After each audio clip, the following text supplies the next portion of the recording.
Before I get started on this edition of When I'm Not Podcasting, I want to show the video audience. Yes, I'm wearing a Cannabis Radio t-shirt. Look, okay.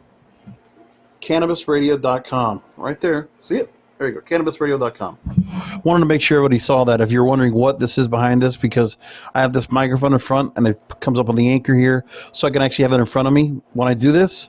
And somehow it looks okay. I don't mind it too much. Maybe I'll figure some other rig where I can put the microphone closer to me, another crane or something like that. But I haven't found anything that really works to my liking. But I'll figure it out soon enough.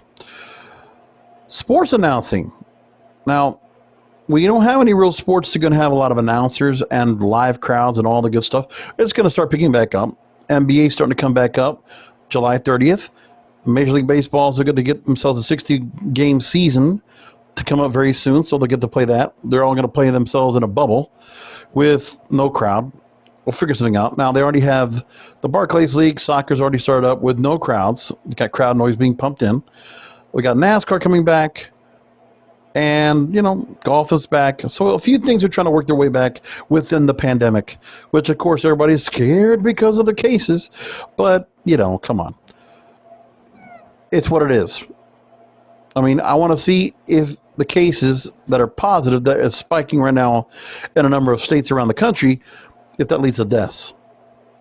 And a lot of intubations and incubations and ICU units and hospitalizations specifically for COVID. We have to see if that actually happens. But anyway, back to announcing. AwfulAnnouncing.com, very interesting story here they bring up, where they talk about, with the possible return of sports on the horizon, broadcasters are speculating how their jobs are going to change. So this is an interesting story. So production changes and travel logistics, a lot remains up in the air. Because the idea is they're probably not going to have the situation where they're going to be able to go and broadcast from the venue. So we're going to go back to old school days where back in the 50s, 60s, 70s, where, because of the capabilities of broadcasting, you couldn't get particular people on site, on location at the stadium or on the field or in the arena. So you have to do it from the studio. That might be what's going to be happening pretty soon. So just about every sector has been impacted, not just sports, but a few other things that went away entirely. Sports broadcasters have lost a major stretch for pure game inventory, which you have conference and postseason NCAA tournaments. So we had no March Madness, no Final Four. We had the NBA playoffs we would have had. We would have had the NHL Stanley Cup playoffs. We don't have that. We would have had the spring training and the start of opening day baseball. And we would already be about, 40 games into the season? Or no, 50 games, 60 games into baseball. And we would have been about a month away from the Hall of Fame game for NFL. And we would probably have players right now, we'd have off-season workouts going on as we speak. That's what would be happening right now. And if I'm correct, we're supposed to be getting ourselves ready for the Olympics at the end of the month, but that's not happening either. Well, here we go.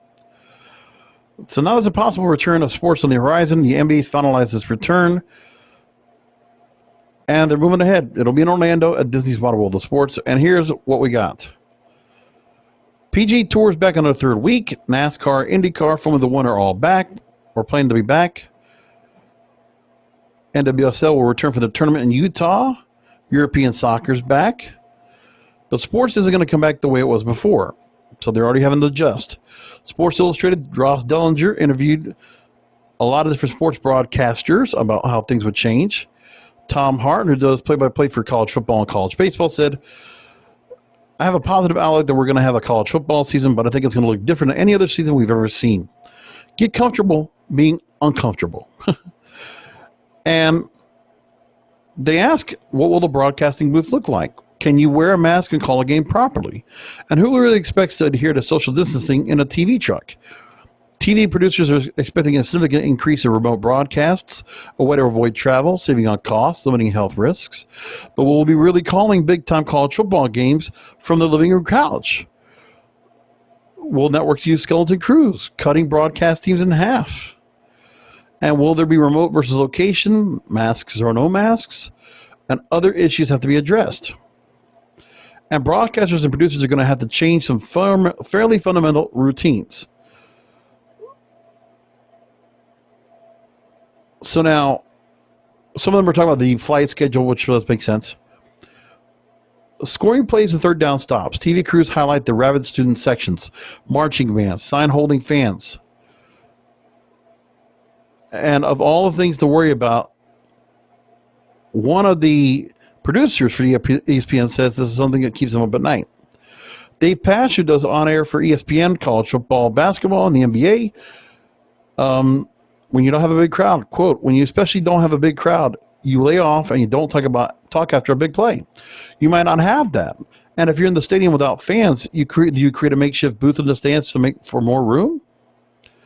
So there's arguments that can be made that reducing reliance on fan shots would actually improve broadcast going forward, but that's a discussion for another time.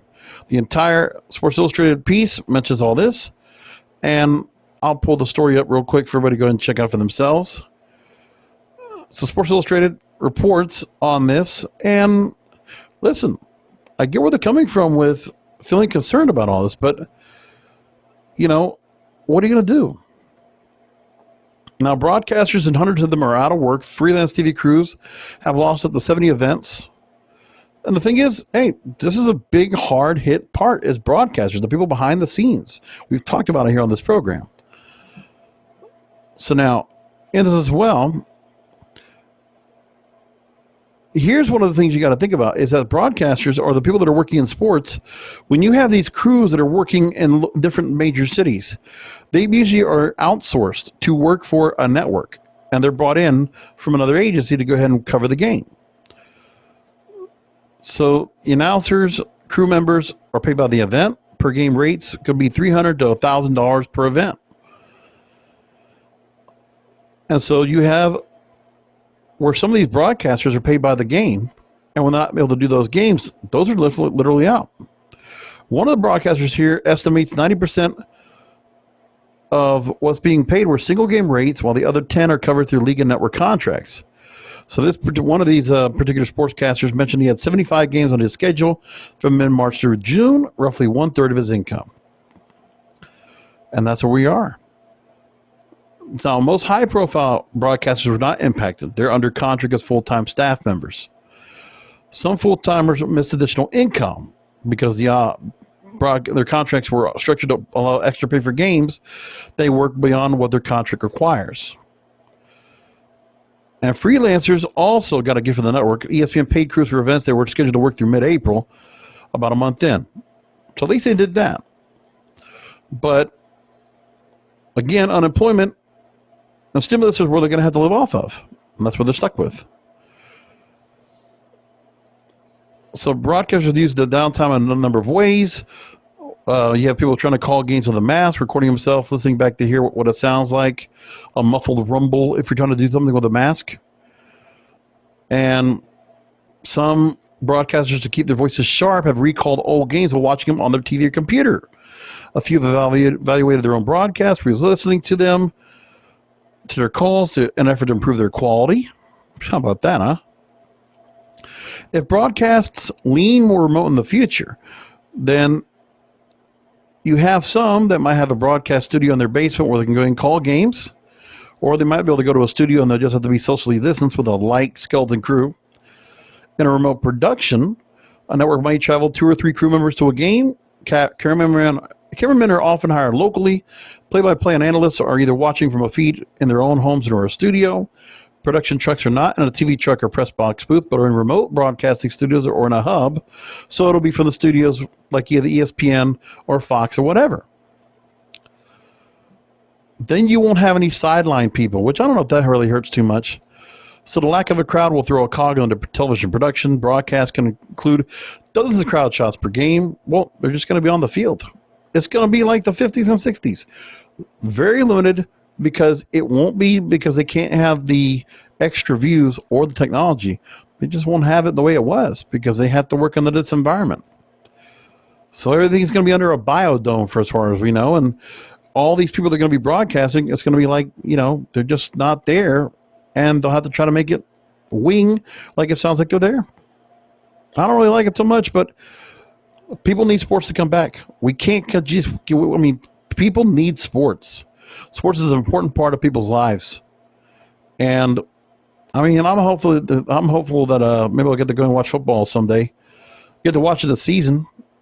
But I'm still hopeful that maybe by the end of by the start of next year, maybe we'll get past all this. We'll realize, you know what, we can't save everybody for what's been going on through this pandemic. We have to realize, you know what, we have to be able to live life, and things have to go on as they are.